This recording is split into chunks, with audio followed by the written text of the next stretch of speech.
mga sikat na sexy stars na umano'y mga kabit unang agaw ng asawa. Ivana Alawi. Noong 2024 at 2025, isa sa pinakamainit na issue ang pagkakadawit ni Ivana Alawi sa pangalan ni Congressman Albi Benitez ng Bacolod, Herlin Budol o Hipon Girl.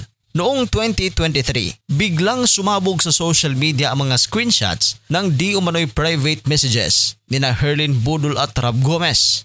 AJ Raval. Naging laman naman ng balita si AJ Raval na anak ni Jeric Raval matapos siyang malink sa aktor na si Aljur Abrenica. Sa panahong iyon, mainit pa rin ang issue ng hiwalayan ni na Aljur at Kylie Padilla. Gretchen Barreto. Si Tony Boy ay legal pa rin kasal sa kanyang asawa nang pumasok sila ni Gretchen sa kanilang relasyon. Hindi ito naging sikreto sa publiko. In fact, inamin mismo ni Gretchen sa ilang panayam na aware siya sa kanyang posisyon bilang kabit.